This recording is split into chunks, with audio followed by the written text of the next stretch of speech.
10h30 sur Direct Investisseur, nous sommes en direct et nous accueillons en duplex Adriane Raymond de FXCM. Bonjour Adriane. Bonjour Lucie. Alors on va parler de devises avec vous et notamment de l'USD face au dollar canadien, l'USD CAD. Pourquoi avoir sélectionné cette paire de devises? Alors c'est parce que cet après-midi, les traders attendent la décision des taux d'intérêt de la Banque du Canada. Le consensus en fait table sur un maintien de la politique monétaire au Canada, un taux directeur à 0,75%. Je pense toutefois que le discours de la BEC va être assez accommodant, vu la baisse de l'inflation qui continue au Canada. Le mois dernier, justement, l'inflation était à 0,8%. Donc, je pense que la BEC qui avait déjà abaissé son taux directeur au début de l'année va maintenir un billet toujours prudent sur l'économie canadienne face à la baisse du prix du pétrole. Et donc, en fait, pour le Z4, je pense qu'on a déjà un signal technique donné hier sur les cours au-dessus des 1,2320. Et en fait, aujourd'hui, si l'on reste au-dessus de ce niveau-là suite à la DEC, je pense qu'on pourrait monter encore plus sur le moyen terme, sur le Z4. Donc, je serai à la recherche d'une opportunité potentiellement d'établir un billet, une stratégie haussière sur le Z4 à partir de cet après-midi. Alors justement, Adriane, quand on vous avait reçu sur TV Finance il y a à peu près un mois de cela, et on avait justement, vous aviez un biais opposé, un biais à la vente, hein, lorsqu'on avait cassé justement ces 1,2320. On voit justement que ça avait baissé, et depuis ça remontait, ça rebondit sur le support oblique, hein, que vous avez tracé. Et depuis qu'on est repassé sur au-dessus des 1,2320, pour vous, on reprend un biais haussier sur cette paire. Effectivement, il me semble un mois et demi, j'avais établi un billet baissier sur cette paire de devises parce qu'il y avait une divergence en données hebdomadaires. Là, on s'est stabilisé donc au début du mois sur cette ligne de tendance que vous voyez. Et en fait, je pense que le retour au-dessus des 1,23, c'est un signal de continuation. Nous avons une tendance qui se met en place depuis 2 semaines maintenant. Et je pense en fait, quand je regarde ce graphique, je pense qu'il s'agit d'un pivot.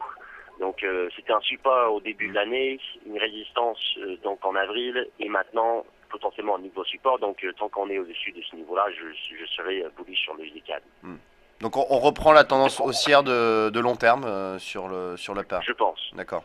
Oui, effectivement, je pense. Alors, une autre paire dont on peut parler, c'est évidemment l'euro-dollar. Hein. C'est la paire la plus traitée par les investisseurs.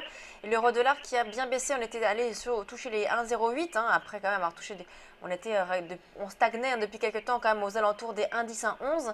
Là, on a bien baissé. On est remonté un petit peu sur les 1,09. Est-ce que vous pensez que le rebond va reprendre ou au contraire que, on est parti sur une tendance à nouveau baissière sur l'euro-dollar?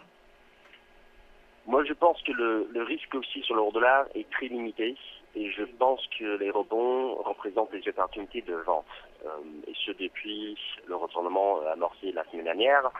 Nous avons cassé un niveau très important vendredi dernier à 1,1050. Nous sommes bel et bien en dessus de ce niveau-là.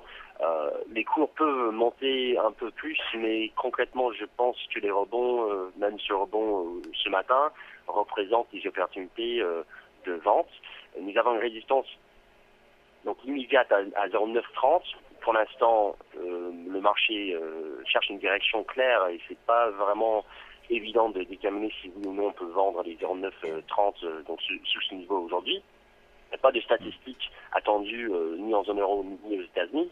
Dans tous les cas, 0,930 c'est un premier niveau. Ensuite 0,950-60 c'est un niveau, surtout cet après-midi par exemple, si l'on y va, où le ratio risque-rendement serait encore plus attractif à la baisse. Donc j'ai pas de billets haussiers à partager sur cette paire de devises, même si les cours rebondissent encore de 50 pips. Parce que de toute façon, la tendance de fond est baissière.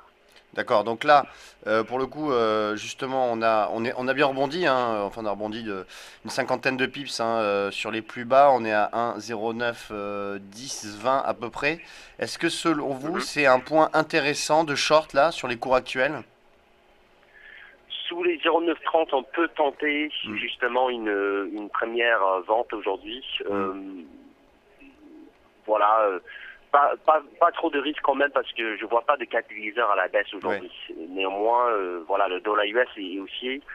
Si j'ai un billet aussi sur le Z4, c'est pas uniquement parce que j'ai un billet baissier sur le dollar canadien, c'est parce que j'ai un billet haussier sur le dollar US. Donc c'est la même chose pour l'euro dollar. Je vois une résistance donc à 0,930, c'est un premier niveau, plutôt 0,950-60. Pour moi cet après-midi ce serait encore plus intéressant. Mais voilà. Ok. Alors on va terminer avec le S&P 500, l'indice américain qui a marqué un repli assez marqué hier. Est-ce que vous pensez que c'est le signal que l'on va avoir un retournement sur les indices américains ou c'est pas encore ça? J'ai l'impression que le marché action US s'apprête à une nouvelle phase de baisse, oui. Force est de constater que donc malgré la cassure des plus hauts historiques il y a 2 semaines, nous sommes de retour en dessous des 2120 points. Si l'on regarde un graphique mensuel du SP500, on constate qu'il s'agit d'une résistance qui s'établit depuis le mois de février. Donc le marché a du mal à monter davantage avec le piège. Donc ces dernières séances au-dessus des 2120 points, le retour en dessous de ce niveau-là hier m'indique un risque baissier important sur le SPX 500. Alors justement, Adrian, sur votre graphique, il y a deux signaux hein, justement de baisse. C'est d'abord une divergence baissière sur le RSI, me semble-t-il, et aussi un piège à haussier que vous avez tracé sur votre graphique. Oui, en effet. En fait, il s'agit du Disparity Index. C'est un oscillateur technique qui fonctionne de la même manière que le RSI. Cela mesure l'écart entre les cours et la moyenne mobile. En l'occurrence, ici, la moyenne mobile à 200 jours. Je pense qu'on va assister à un retour à la moyenne. Donc, vers cette moyenne mobile à 200 jours qui s'établit vers les 2044 points. Donc, j'ai un billet baissier sur le SPX 500. Je pense qu'il s'agit d'un piège et on va corriger en fait cet excès avec un retournement baissier à l'approche de la fin du mois et au début de juin. Très bien, merci beaucoup Adrian Raymond d'FXCM. On vous retrouvera la semaine prochaine. On marque une pause, on se retrouve dans quelques instants sur Direct Investisseur.